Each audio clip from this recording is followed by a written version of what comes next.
Hello and welcome to this webcast on IFRS 17 insurance contracts. We will be providing an overview of the amendments to IFRS 17 made by the International Accounting Standards Board in June 2020. The amendments are aimed at helping companies implement the standard and making it easier for them to explain their financial results. My name is Vitalina Kabernik and I am a member of the technical staff here at the ISB. My name is Laura Kennedy and I'm also a member of the technical staff. This webcast is split into two parts. In this part, part 1, we will talk about the amendments to the IFRS 17 requirements other than the transition requirements. In part 2, we will talk about the new transition reliefs introduced by the amendments to IFRS 17. Before we start, as usual, the views expressed in this webcast are our own and not necessarily those of the International Accounting Standards Board or of the IFRS Foundation. A copy of the slides used in this presentation is available for download via the IFRS Foundation website. Since IFRS 17 was issued in May 2017, the Board has been supporting implementation through various activities, including publishing educational materials such as articles, pocket guides, and webcasts. The webcast series on IFRS 17 includes 11 webcasts on key aspects of the requirements of the standard. The first 10 webcasts were published before IFRS 17 was amended. This webcast on the amendments is the 11th in the series. The majority of educational materials published before IFRS 17 was amended is unaffected by the amendments. However, some aspects of the requirements covered in those materials may have been amended, and some aspects, while not amended, will be closely connected to the amendments. Caveats have been added to the educational materials on our website to remind you to also take a look at the materials on the amendments to IFRS 17.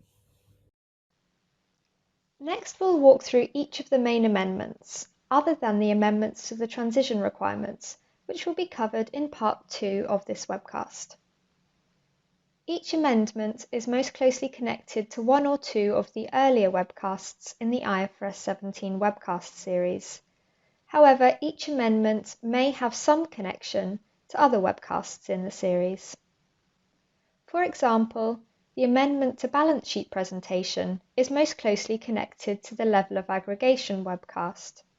However, the presentation requirements are mentioned in other webcasts, for example, the Premium Allocation Approach webcast. As well as the amendments discussed in this webcast, the June 2020 amendments also included a number of minor amendments.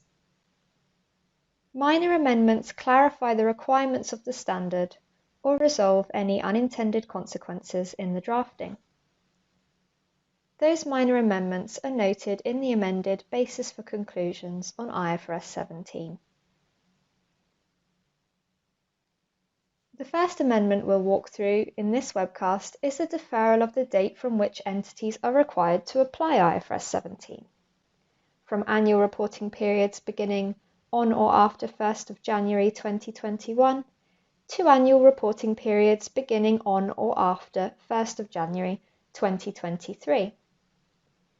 The deferral of the effective date will provide additional time for the amended standard to be adopted by jurisdictions and to be implemented by more insurers around the world at the same time. As a reminder, early application is permitted for entities that apply IFRS 9 financial instruments, and one period of adjusted comparative IFRS 17 information is required. When the board deferred the effective date, it also extended the temporary exemption from applying IFRS 9 for some eligible insurers up until 1st of January 2023. This means those insurers can still first apply IFRS 9 and IFRS 17 at the same time, without the need to early adopt IFRS 17. The effective date before the amendment was discussed in the introductory webcast in the IFRS 17 webcast series, and is also mentioned in a number of the other webcasts and educational materials. The second amendment relates to the scope of IFRS 17. IFRS 17 applies to all insurance contracts with some specific scope exclusions. The second webcast in the IFRS 17 webcast series walks through various scope exclusions, but does not cover the amendments to the scope requirements we will now talk about. The amendments to IFRS 17 add one other scope exclusion for some credit cards and similar contracts. So, what are those additional contracts excluded from the scope of IFRS 17? Some contracts that provide credit or payment arrangements meet the definition of an insurance contract. For example, some credit cards, charge cards, consumer financing contracts, or bank account contracts that have an insurance component embedded within the contract. Applying the amendment, those contracts are excluded from the scope of IFRS 17 if the entity does not reflect an assessment of the insurance risk associated with an individual customer in setting the price of the contract with that customer. The board concluded that IFRS 9 would provide more useful information about those contracts. However, the board also concluded that IFRS 17 would provide more useful information about the insurance coverage component embedded in those contracts. Therefore, if that component is provided by the entity as part of the contractual terms, an entity will separate the component from the contract and account for it applying IFRS 17. As explained in the webcast on the scope of IFRS 17, IFRS 17 provides an option to account for some insurance contracts using IFRS 17 or another IFRS standard. The amendments to IFRS 17 add one other type of contract for which an entity can choose to apply either IFRS 17 or IFRS 9. The amendment applies to loan contracts that meet the definition of an insurance contract, but limit the compensation for insured events to the amount otherwise required to settle the policyholder's obligation created by the contract. For example, loan contracts with death waivers or lifetime mortgages, also commonly referred to as equity release mortgages. The board noted that an entity would provide useful information about such contracts, whether it applied IFRS 17 or IFRS 9. There is one difference to note between the amendment for the specified loan contracts and the requirements for specified financial guarantee contracts and specified fixed-fee service contracts. The amendment for the loan contracts requires the choice of which standard to apply to be made once for a whole portfolio of insurance contracts, instead of being made for each individual contract. Requiring an entity to make one choice for the whole portfolio mitigates the lack of comparability that might otherwise arise between similar contracts issued by the same entity. The next amendment relates to reinsurance contracts held. The fifth webcast in the IFRS 17 webcast series walks through the requirements for accounting for reinsurance contracts held, but does not cover the situation in which underlying insurance contracts are onerous at initial recognition. This situation is affected by the amendments, and so we will talk about that now. IFRS 17 requires an entity to recognise any losses on initial recognition of insurance contracts issued immediately in profit or loss. However, before the amendment, any net cost or net gain from purchasing a reinsurance contract held was recognised over time, with no amount being recognised immediately. This resulted in an accounting mismatch, because while the loss from the insurance contracts was recognised immediately, any recovery of that loss from the reinsurance contract held was recognised over time. The amendment addresses that mismatch by requiring the entity to recognise an amount for loss recoveries at the same time it recognises losses on initial recognition of underlying insurance contracts. Let's look at a simple example. An entity issues an onerous insurance contract expecting to make a loss of 50, which is recognised immediately in profit or loss on day one. At the same time, the entity enters into a reinsurance contract through which it can recover 80% of all claims on the onerous underlying insurance contract. Before the amendment, the entity would recognise the net cost of 5 over time, with no amount recognised on day one.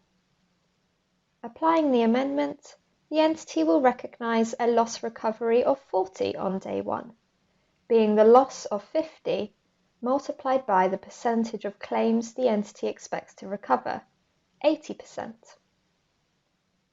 The amendment essentially treats the loss on insurance contracts of 50 as early recognition of a portion of claims, and the loss recovery on reinsurance contracts held of 40 as early recognition of a portion of claim recoveries.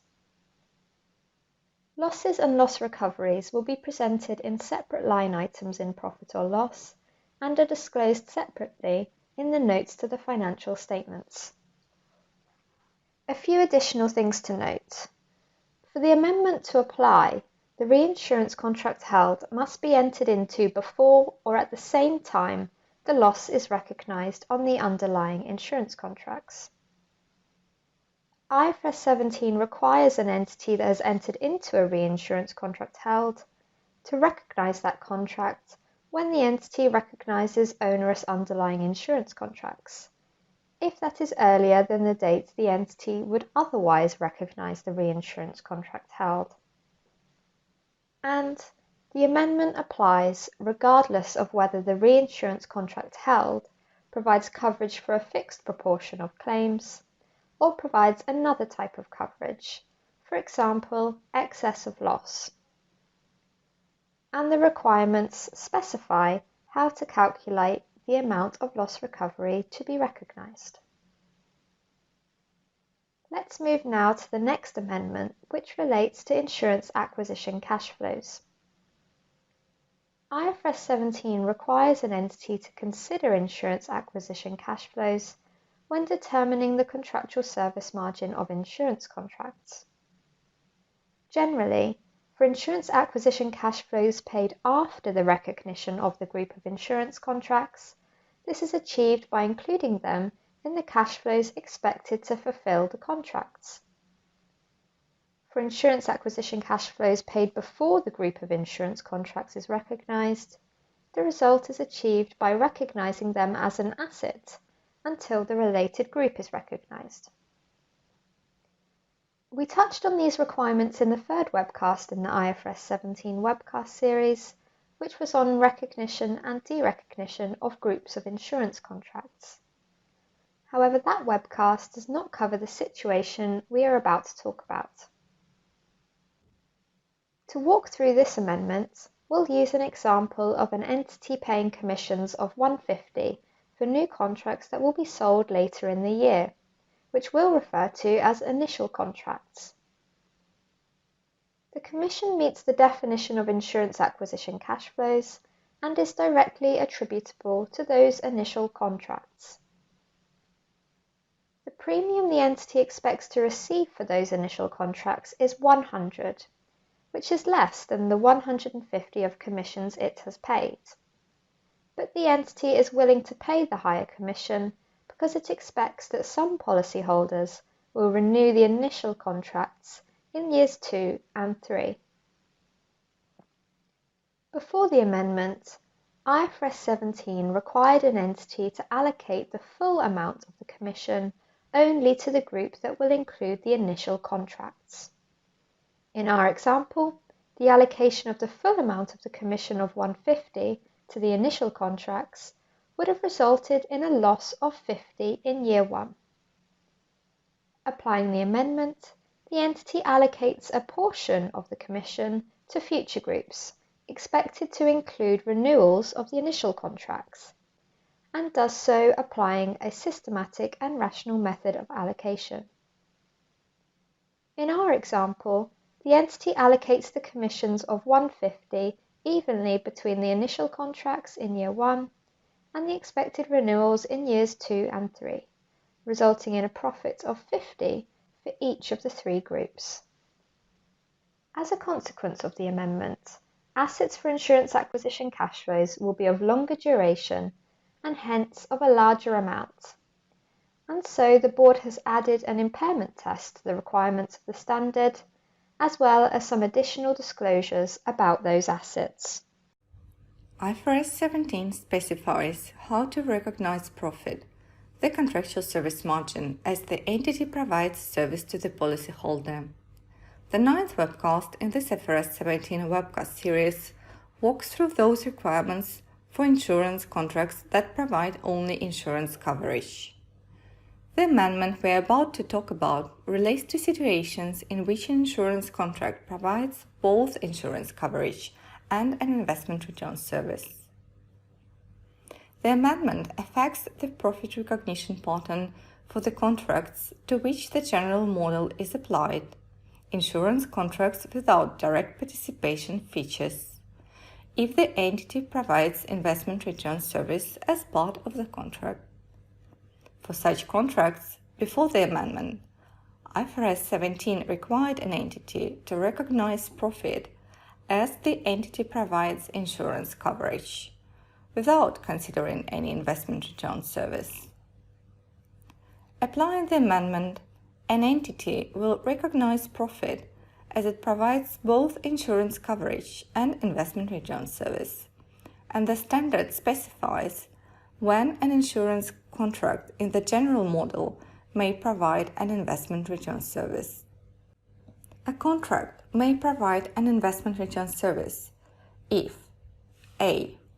An investment component exists or the policyholder has a right to withdraw an amount. b.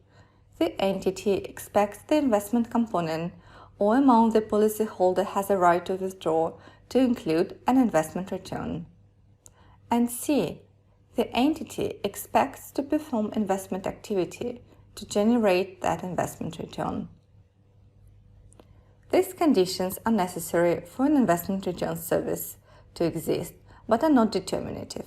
An entity could judge that no investment return service exists, even if all the conditions are met. As part of the amendment, the board amended the disclosure requirements so that an entity will provide quantitative information in appropriate time bands about when it expects to recognize the contractual service margin in profit or loss.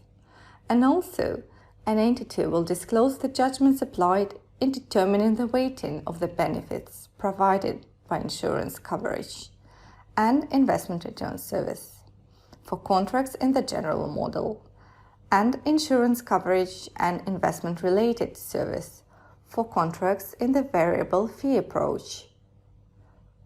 Finally, on this amendment, it is worth noting that the board amended the requirements to specify when investment activity costs are included in the measurement of the fulfillment cash flows. The next amendment applies to entities that prepare interim reports applying IAS 34 interim financial reporting. Applying IFRS 17, the frequency of reporting can affect whether a change in estimates adjusts the contractual service margin or is recognized immediately in profit or loss as an experience adjustment. And it can also affect the pattern of contractual service margin recognition. Before the amendment, IFRS 17 required an entity not to change the treatment of estimates made in previous interim reports, in subsequent interim reports, and in the annual report. After the amendment, IFRS 17 permits an accounting policy choice on whether to change estimates made in previous interim reports. The entity makes a single choice that is applied to all insurance contracts it issues and all reinsurance contracts it holds. I will now explain the amendment using a simple example. In this example, an entity prepares interim reports for each quarter and an annual report. And at the beginning of year 1, the entity issues an insurance contract with a 2-year coverage period. Based on the entity's expectations, at the beginning of year 1, the entity will recognize 6.25 of the contractual service margin in profit or loss each quarter over the 8 quarters of the coverage period, totaling the overall contractual service margin of 50. As a reminder, the contractual service margin is recognized over the coverage period, applying the coverage unit requirement, which is explained in the 9th webcast in the series. In our example, the contractual service margin at the end of Q3 is 31.25. In the final quarter of year 1, the entity changes its expectation for year 2, which results in a decrease in the contractual service margin of 30. If the entity chooses not to change the estimates made in previous interim reports, when it prepares the Q4 interim report and annual report, it will adjust the current amount of the contractual service margin at the end of Q3 of 31.25 by 30, resulting in a remaining contractual service margin of 1.25 at the end of Q3. This will be recognized over the remaining 5 quarters of the coverage period, in the amount of 0.25 each quarter.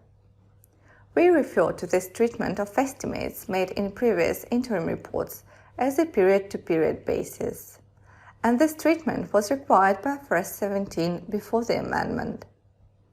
Let's now look at the difference in outcome if applying the amendment the entity chooses to change estimates made in previous interim reports, what we refer as a year-to-date basis. In this case, in Q4, the entity adjusts the overall contractual service margin of 50 by 30, resulting in remaining contractual service margin of 20 before any allocation to year 1 and year 2. In this example, service is provided evenly over the 2 years, and so the entity will recognize the contractual service margin of 10 in profit or loss in year 1 and 10 in year 2. The next amendment relates to the presentation of insurance contracts on the balance sheet. IFRS 17 requires an entity to recognise and measure groups of insurance contracts. These requirements are referred to as the level of aggregation requirements and are discussed in the 8th webcast in this IFRS 17 webcast series. Before the amendment, IFRS 17 required an entity to present on the balance sheet groups of insurance contracts that are assets separately from those that are liabilities, which was consistent with the level at which an entity recognises and measures insurance contracts. The amendment requires an entity to instead present on the balance sheet portfolios of insurance contracts that are assets separately from those that are liabilities.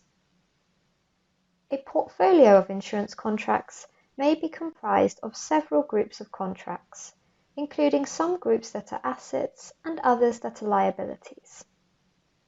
In general, most groups of insurance contracts are often in a liability position. Take an example whereby a portfolio, Portfolio 1, consists of 3 groups: Group A, which is an asset, and Groups B and C, which are both liabilities. Overall, Portfolio 1 is a liability. Before the amendment, an entity would have presented Group A as an asset and groups B and C together as a liability. After the amendment, only a liability is presented, being the overall liability for the portfolio. As we mentioned earlier in this webcast, this amendment is most closely connected to the 8th webcast in the series on the level of aggregation. However, other webcasts published after IFRS 17 was issued also include slides setting out the balance sheet presentation requirements before the amendment. The next amendment relates to the risk mitigation option in the variable fee approach.